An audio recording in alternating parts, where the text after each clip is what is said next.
اعوذ باللہ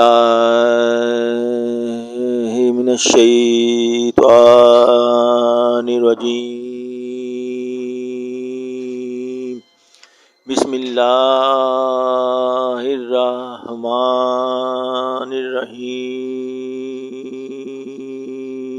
ہمارے رسول پاک صلی اللہ علیہ وآلہ وسلم کی سیرت طیبہ کے حوالے سے قوم کے نونہالوں کے لیے سیرت طیبہ صلی اللہ علیہ وآلہ وسلم کے سلسلے میں بیانات کا سلسلہ جاری ہے۔ آج جس عنوان کا انتخاب کیا گیا ہے اس کا نام ہے ہمارے رسول پاک صلی اللہ علیہ وآلہ وسلم کو صفائی بہت پسند تھی۔ ہمارے رسول پاک صلی اللہ علیہ وآلہ وسلم صفائی اور پاکیزگی کا بہت خیال رکھتے تھے۔ آپ صلی اللہ علیہ وآلہ وسلم ہمیشہ پاک صاف رہتے اور دوسروں کو بھی صاف ستھرا رہنے کی تاکید فرماتے رہتے تھے۔ آپ صلی اللہ علیہ وآلہ وسلم کا لباس اگرچہ بہت سادہ ہوتا لیکن صاف ستھرا ہوتا تھا۔ دانتوں کی صفائی کا اس قدر خیال تھا کہ ہر نماز سے پہلے مسواک کرتے، کھانا کھانے سے پہلے ہاتھ دھوتے اور کھانا کھانے کے بعد بھی۔ ایک دفعہ آپ صلی اللہ علیہ وآلہ وسلم نے ایک شخص کو میلے کپڑے پہنے دیکھا تو فرمایا اس سے اتنا بھی نہیں ہوتا کہ اپنے کپڑے دھو لیا کرے۔ ایک مرتبہ ایک صحابی اس حالت میں آپ صلی اللہ علیہ وسلم کی خدمت میں حاضر ہوئے کہ ان کے داڑھی اور سر کے بال بکھرے ہوئے تھے۔ آپ صلی اللہ علیہ وآلہ وسلم نے ان سے فرمایا کہ اپنے بال درست کر کے آؤ۔ جب وہ بال درست کر کے آئے تو آپ صلی اللہ علیہ وآلہ وسلم نے فرمایا کیا تمہاری موجودہ حالت پہلی حالت سے بہتر نہیں؟ ایک دفعہ ایک آدمی خراب کپڑے پہنے ہوئے آپ صلی اللہ علیہ وآلہ وسلم کی خدمت میں حاضر ہوا۔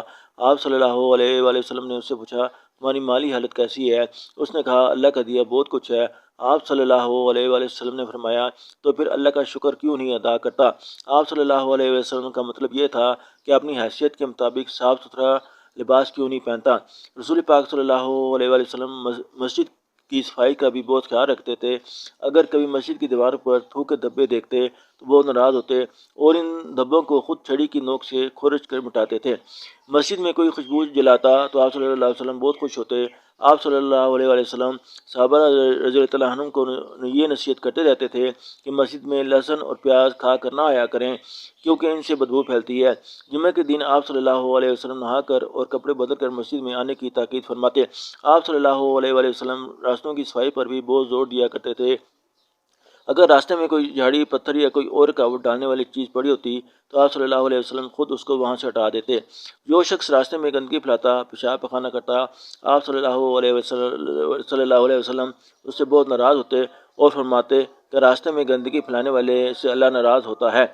آپ صلی اللہ علیہ وسلم سایہ دار درختوں کے نیچے بھی گندگی پھیلانے سے منع فرماتے تھے۔ آمنت باللہ، صدق اللہ العظیم۔